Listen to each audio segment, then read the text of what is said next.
Adar, Abhinandan, Abhar.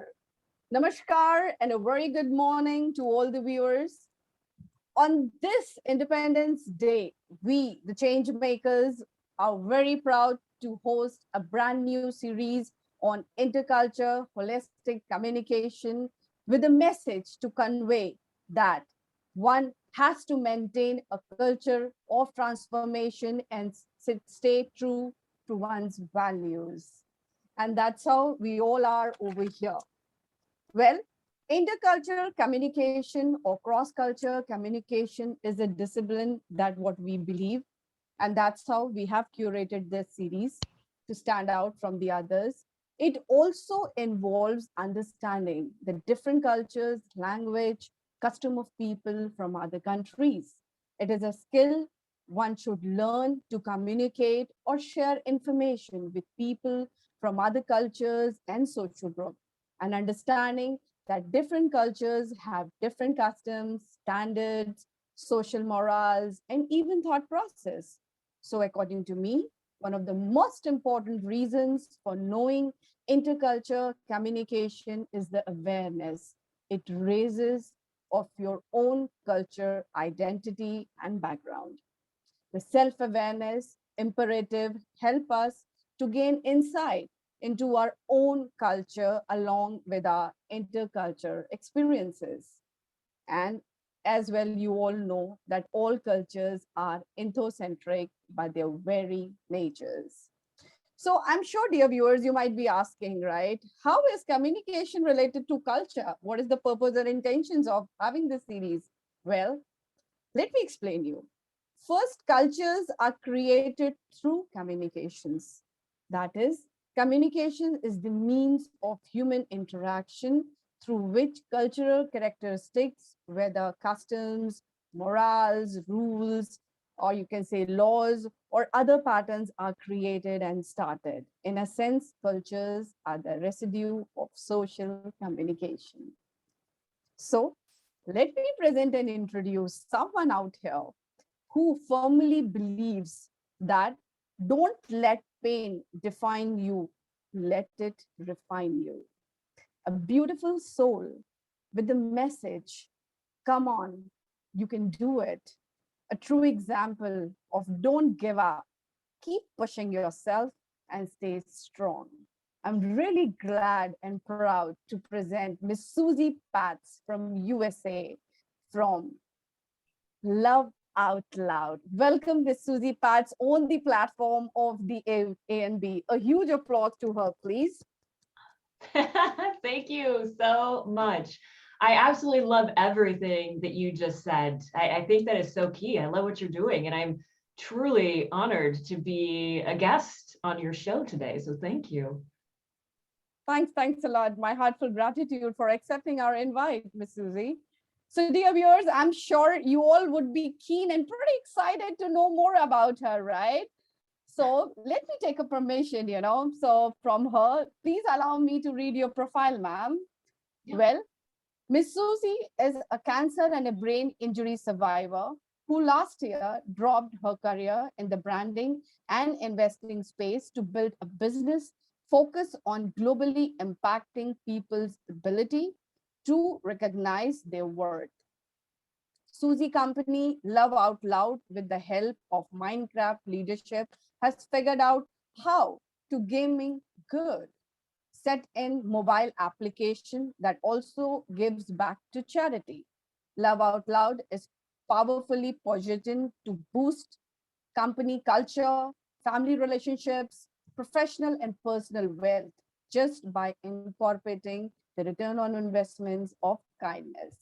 And in Hail Need, we have to connect in a gaming and a social media world. Wow, what an innovative and a fabulous concept. I'm really, really glad, Miss Suzy, to have a communication with you. So now, as you can, I have seen or read about your a brief profile. Now, the very first question which comes to my mind that I'm sure our viewers will also love to know about you is, how is your journey going as since recognized as cancer patient to its treatment and a true warrior and a survivor? Could you please throw some light on this? Thank you. Yeah. Since cancer, life has been very, very different. I think that anytime when we go through something challenging in life, knocks us off balance, we start to change how we look at life. And sometimes that's for us that we're going through. Sometimes it's for a loved one, somebody in our family. Um, One of the things that I recognized was, I think, just the fear that we have that holds us back. I think when something gets to you and you start to realize how short life really is, um, all of a sudden you're really recognizing the things that you do in every day, the impact that you're making in every day, and what is, my life about. And as you start to look at that, your life gets much more intentional. It's part of why I love what you guys are doing. I think so many people just live their lives to just get through each day. They just live their lives to, make a paycheck and maybe eventually, retire to with family, but they're not looking at all of the opportunity they have every day. And I think that that's one of the things that cancer really allowed me to get present to, was the ability we all have every day, what life is really about, and how to live intentionally. You just don't know. You don't know what tomorrow's going to look like, and you don't know if tomorrow's going to be there. So live today and right now to its fullest. Well, I must say, beautifully said, because that's what we also believe, right? That whatever time you have, invest in yourself in a beautiful way. And whatever you can do or give, do it with 100% dedication. And Absolutely. what I can smell it while you stated is that there is always a way to bounce back, right? With the message of Yes. your story, I can say there is always a space to bounce back. Okay. I think until unless life is challenging, there is no purpose or worth of living a life, right? We accept challenges in our career, we expect challenges in our path. So why not in life? That makes you perfect and some of the other way, I believe. Yeah, absolutely. I agree with you 100%. We all have that, challenges are going to come to each of us in every single space. And if we don't recognize that we can get past them, right, they stop us. So you're 100% correct. Thank you. So, as you rightly said, so my second question is related to this, where it will be, did really this change your means of living a life, of looking a life with difference? Do you treat like that, this experience of yours? Yes, yes. I mean, it's really, my life completely changed. And it was through the focus. It was through, like you say, um, that resilience. And when you have a focus in your life, one of change, when you can step back and see what's really important, I actually think so many people have gotten present to this with what we've been through over the past year and a half. I mean, it's kind of changed what's reality for the whole entire globe all at one time. And when you do that, it does kind of help you see and instill that focus on what's possible, focus on what's important, and then figure out when there is a challenge, when there's something coming up, not just look at it and say, okay, there's a problem, but what can I do to help solve it? And so that's kind of my whole life right now. I hope that answers your question. Yeah, sure, sure. So tell me one thing, in this your struggle, or I might say during this journey of yours, Yeah. do you think what was your support system was that made you so strong? The reason why Um, yeah, I was you going know to say, what? I'm actually really grateful for my support system. And I love that you asked that question, because I do recognize that people go through challenging times. And if you don't have the support, that just makes it even harder. And it can be harder to get through if there aren't people that, believe in there and there to take care of you with cancer. My husband was absolutely instrumental. And that was the hardest thing for me. I was a very independent woman. I didn't want to need anybody. And I had to give him a call after being diagnosed and tell him, I'm going to need you. That was one of the hardest calls. And for him, it wasn't a big deal. It's like, yeah, I get that. right? I need somebody. I was like, no, I need somebody to like drive me to my appointments, to take care of me after chemo, you know, help me after surgery. I'm going to need somebody. And so the fact that he was there for me through that, as committed as he was huge. Beautifully said. Beautifully. Yeah.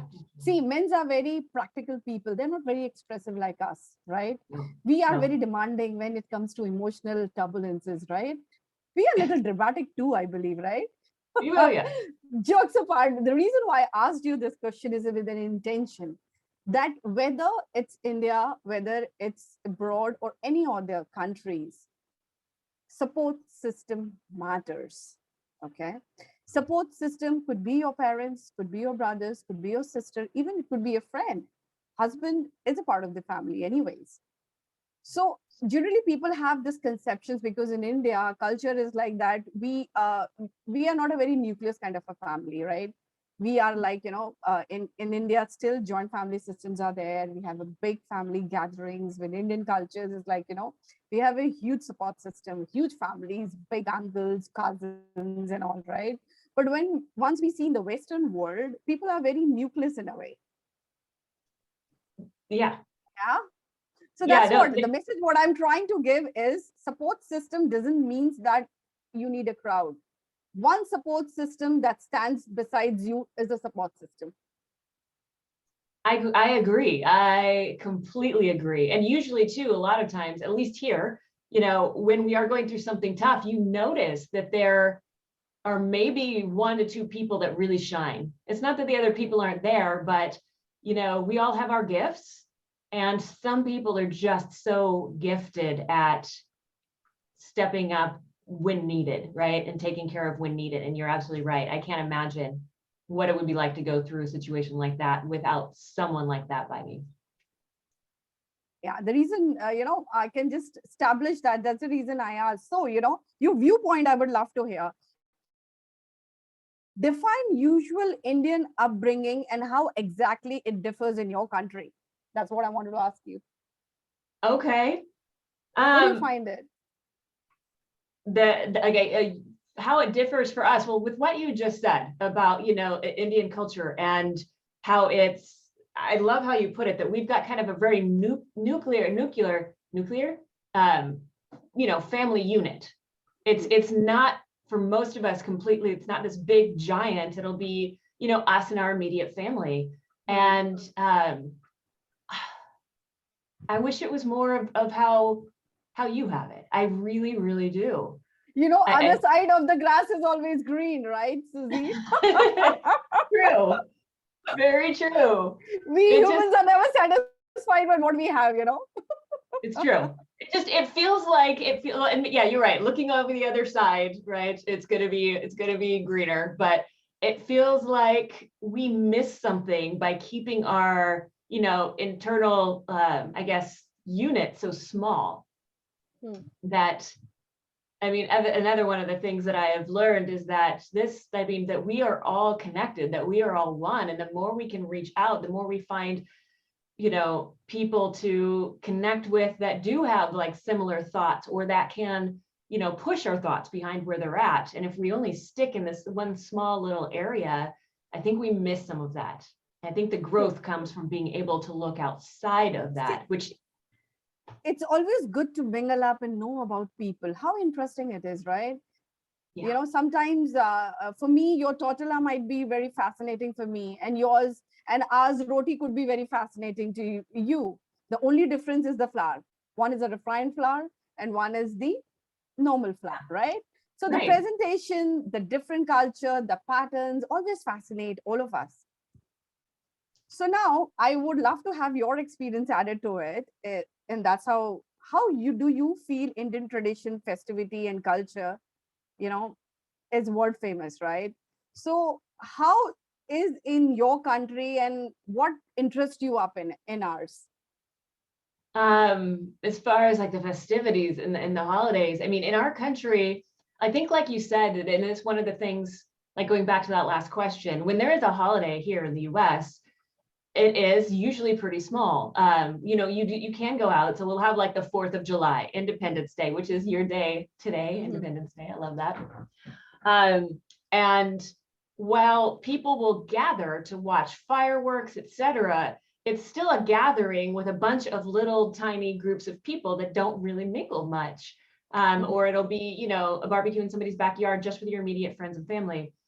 I think that, again, grass is always greener, but I'm a little bit jealous of the fact that you guys bring out the whole community. And it is this, almost like big party, this big celebration of everybody. See, for us, it has to be extravaganza, okay? You talk about clothing, you talk about food, you talk about presentation, you talk about having fun, dancing, with loads of noises and all, it has, we need all these gadgets to express our happiness, Yes. You say love out loud, I said express out loud.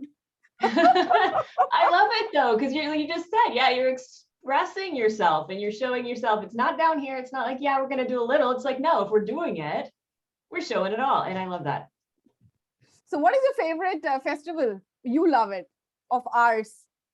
Oh my gosh. I have to pick one. Throw out a few for me. Anyone that makes marks on you, like you find Holi is good, Diwali is good, or any festival, Dussehra, or you can name it. What in US is most of the Indians celebrate.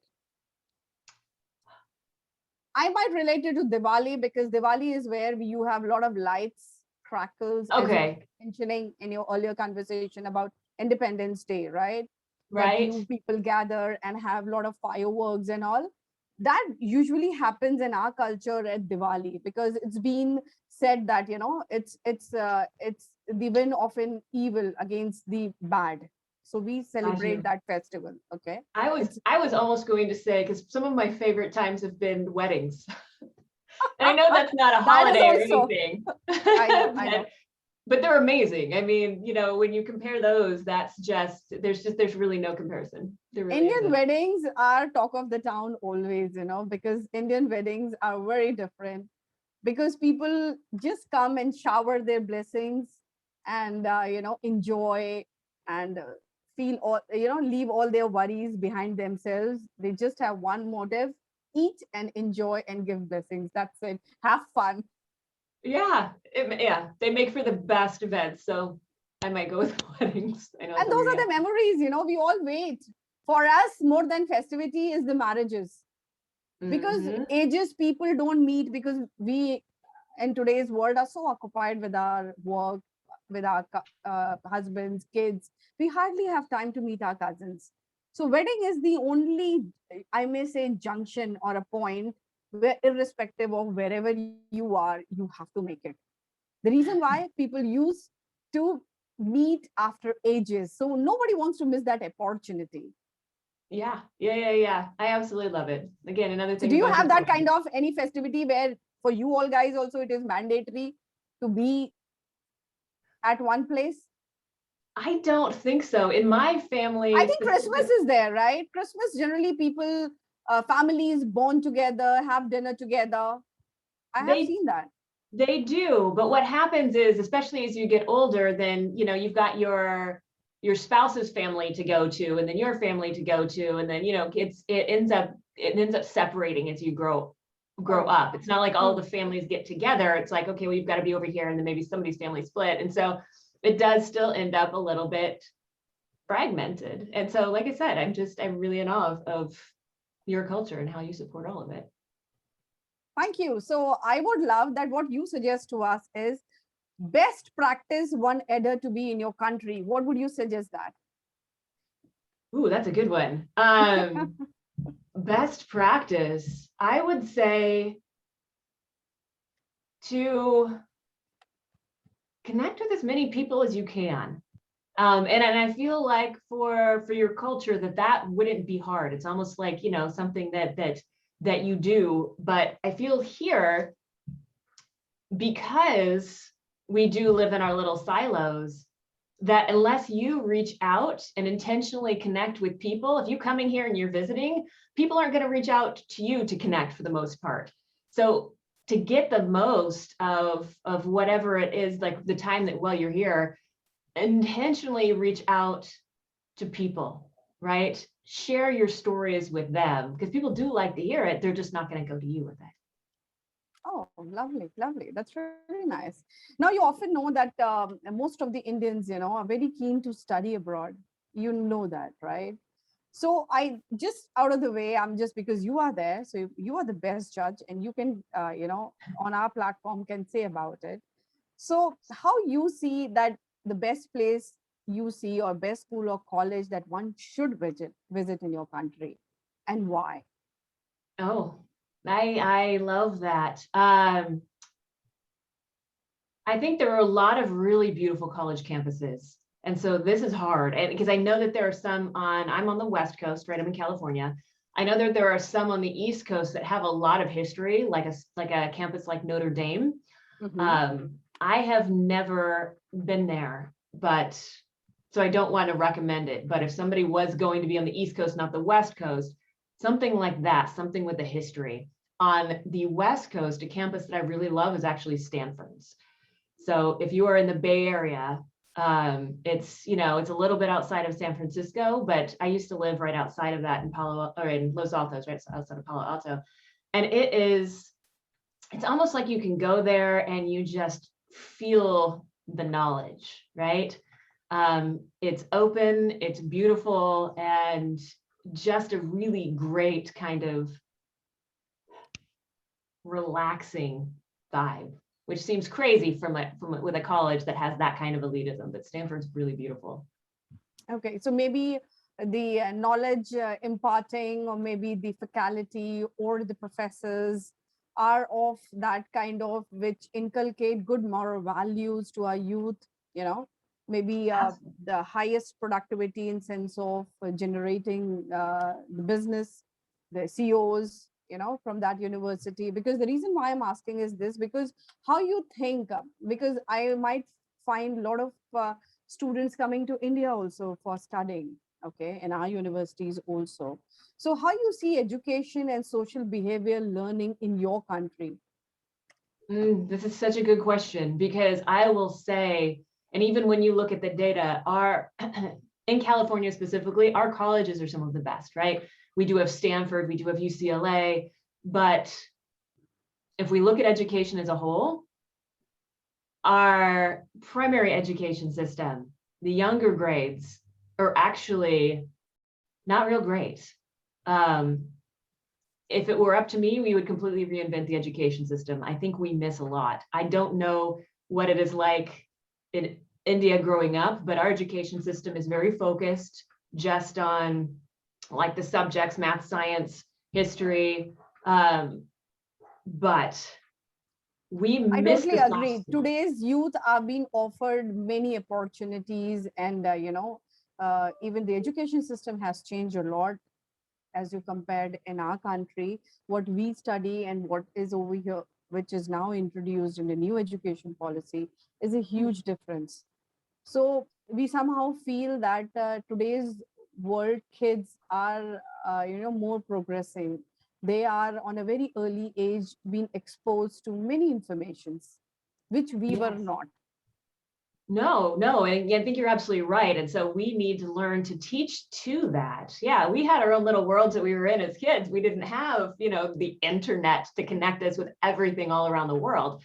And so that's easy, I think, to, kind of shelter a child in that environment. You're aware of who they're connecting with, you're aware of what they're seeing. And today they can see everything. And so we need to learn that we need to, be able to teach to that.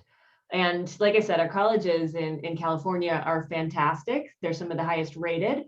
And one of the things like that is great about that is in a community that has a college in it, generally that community rallies around that school, right? There's so much like whether it's professors, they all live in the area, students all live in the area.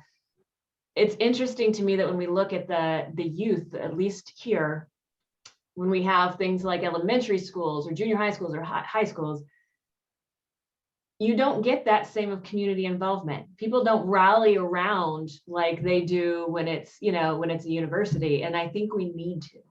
I really do. So now tell me, if ever you got an opportunity to come to India, would you be keen to come? Absolutely. Absolutely. Somebody just asked me this question the other day, and yes, for some festival so that I can go out and celebrate with everybody and be a part of that. I know, same as it goes to me also. If I'm ever given an opportunity, I will love to explore myself and have fun, to be honest. Because Yes. you get a time to away from your daily routines at the end of the day. You're not bothered that you have an office, you have a school kid, you know. So I look in Yes. that perception, and you want to know and learn also. The reason why I asked you this question is that what is your perception about India? Our viewers will love to know. My perception about India, honestly, I mean, that it is a culture of love, that it's a culture of connection. I think those are the things that draw me to it the most, that it's just, you guys, I think, recognize that as people, we are all one, we're all existing, on this planet together.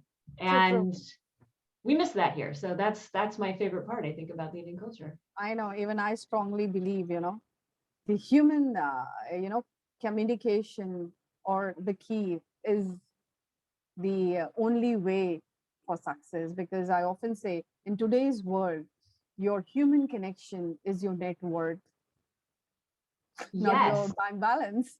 No, right. You can have the most money in the world and be the most miserable person. That's not what life's going to be about. Exactly. True. So, wow, it was lovely. So now I'm going to play a very rapid round question to you. So I won't give a time to think. Okay. So this is a surprise for you and for our viewers. It's going to be a really fast rapid round kind of a question, a 5-day round. So tell me, iconic person present in world, which one you love it? Oprah. Ah, lovely. It's mine too. You still wish to visit a place? Yes. Well, now it's India. Yes. We are proud. Yeah. And tell me, cake, chocolate, ice cream of your choice? Okay, you're going to think I'm silly. It would be awesome to have chocolate ice cream cake. That's a thing. Or chocolate cake. Chocolate cake. Okay. Best WhatsApp emoji you like? One last wish. Best WhatsApp emoji I like. I think it's the smiley face with the big hearts on the eyes. Oh, lovely. And last but not the least, I must ask you, still, what do you wish to become, Suzy? That's a big question. What do I wish to I become? know we women have a lot of stuff. We cannot say one. I wish to become someone who helps people understand their worth, their value, feel empowered, and what possibilities are available for them in this world. I hope to empower people to see that. Beautifully put it, because that's the sign of an empowered woman, my dear friend. Thank you. Thank you. So, well, we are chit-chatting. So let me invite the convener of the Atmanirbhar Bharat, Mr. Pradeep Singh, to say a few words. Over to you, Pradeep ji. We had a very lovely conversation, an exciting one. Thanks, Arpita ji. Thanks to Suzy. I was actually wondering how the conversation. It was awesome, actually. Listening to you two. Of course, the more of the woman perspective. Let me bring out some man perspective into this particular discussion. Suzy, why when we were discussing with Arpita ji called you regarding that upbringing. I need to know from when, at what age you started working outside the home or working outside the schools, how it is accepted. Because in India, because if you take the consideration of India, usually our children goes out of the schools and the colleges, then only they start working. So I would like to just want to know how you guys or how the people in US are looking out for the jobs and all. I guess it depends on how young I was. Depends on what you mean by working. So there were things that I would do. There are kind of jobs for younger people while still in school, right? So whether that's, helping with childcare or there used to be paper routes. There aren't paper routes anymore. But for me, I think it was just out of high school. I'm trying to remember if I had a job while in high school. And of course, it depends on, who you are, what community that you're in. I don't know that there's really a blanket for that, because I think some people also do get jobs while they are, going to school, whether that's in the evening, on the weekends, just to get some money. Is it the same there then too? Oh, Although well, Pradeep ji, I think you want to ask something related to it, which I think I might clear her off. See, in an Oh. Indian culture, for us, our sons never get old. Okay. If they are with us, we take the ownership till our last breath. Okay. That is Okay. Indian culture is all about. Okay. You could be of whatever age, for an XYZ, you are 40 years of your age, still your mother will be treating you just like a 10 years old kid. Okay. Okay. So we never feel ourselves matured enough to take, our parents are always, and we owe them, it is like that way. We respect, and we somehow feel that it's a protective shield, over us. We treat us Okay. like that way. As I said, it's a support system, and we often feel. But we have seen in your culture, there is a specific age where kids are allowed to be with their parents, and after that, they are being set to live alone. Yeah. Usually Yeah. that's Yes, that's anywhere what we from need to, clarify. Yeah, sure. yeah, anywhere usually from like 18 to 21, I suppose. So, that's because after high school, what people will do often is go off to college, or, since if they don't go off to college, since they're through the high school, they might just go live with friends that, other places. But that's generally about in the US when people go off and kind of start doing their own thing. So do you wish to, or the kids go on their own? Like, I need to clarify that.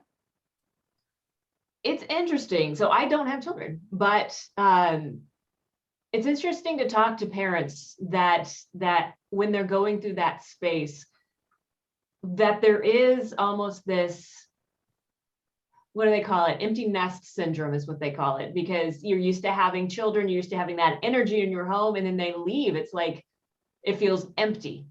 You feel as if you are left alone, to be honest.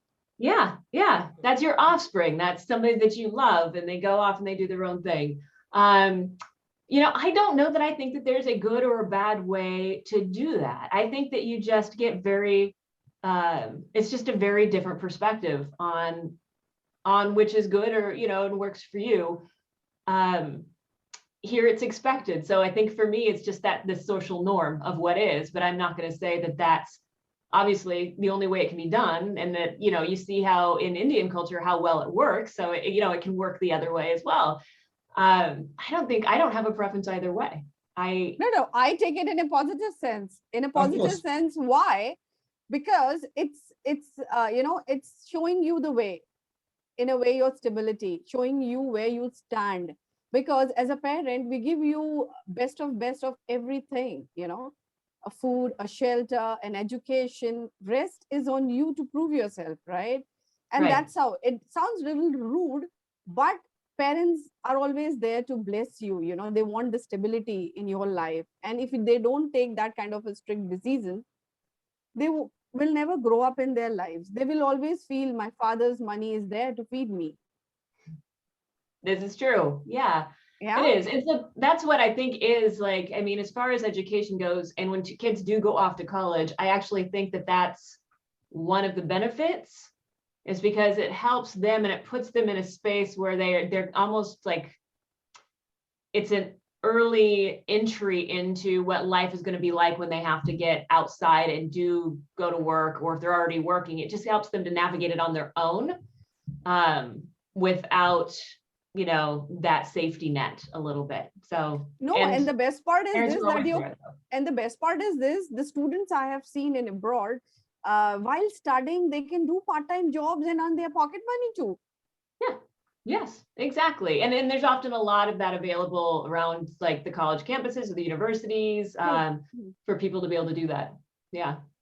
My question was in regard to this only, because in India we don't have a culture wherein students are going for a pocket earning to the pocket money once they are in 10th standard or 12th standard. Even in the graduations they are not going for.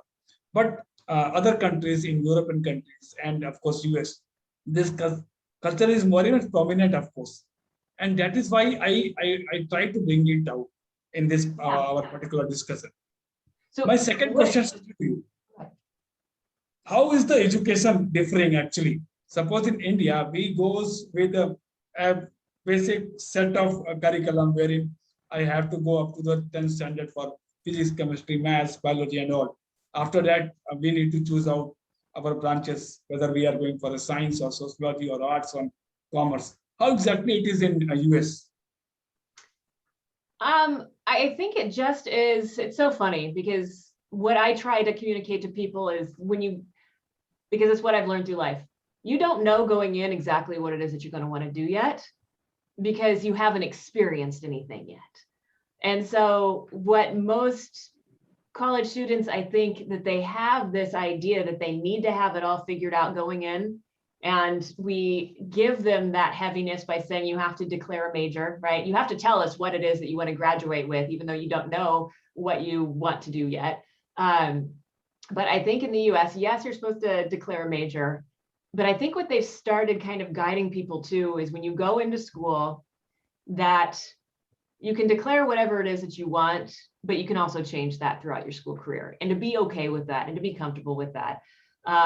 Because again, as you get into different areas, I actually encourage people to take as classes, experiences in as many different areas as you possibly can, so that you do have a better idea of what it is. And so one of the girls working for me right now, she's 23.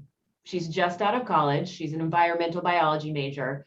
And she had the opportunity to go to Iceland to study at Reykjavik University for grad school. Now, she was really stressed out about this.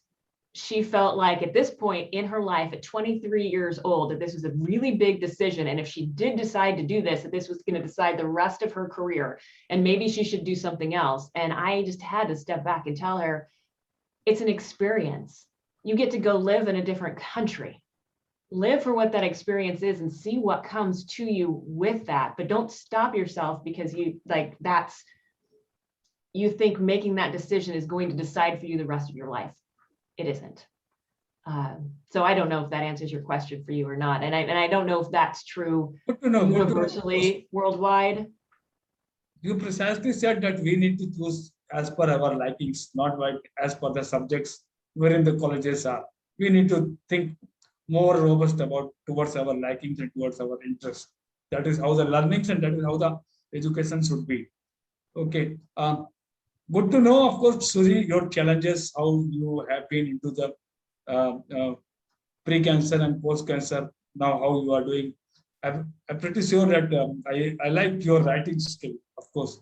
And that is why I keep on posting on every day at 11 p.m. Indian time.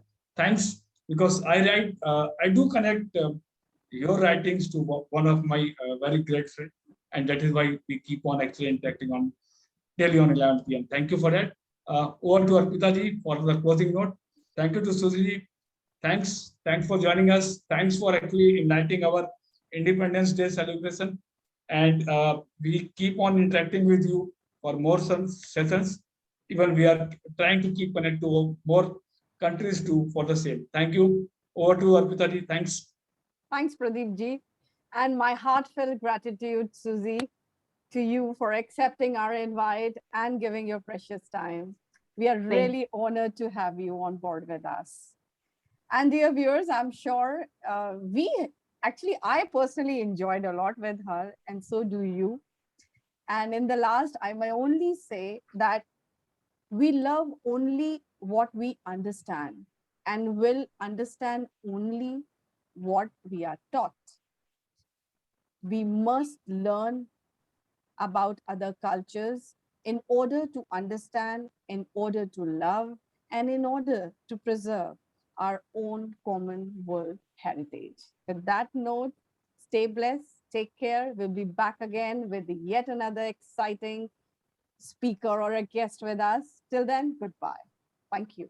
Thank you. Thank you to all. Suji, I would like, if you would be here in India, do connect to us, Arpita and me. We will be happy to host you. Thank you. Thank you to all. Thank you, Suzy. Bye. Have a Thank good you. day. Bye. Bye-bye.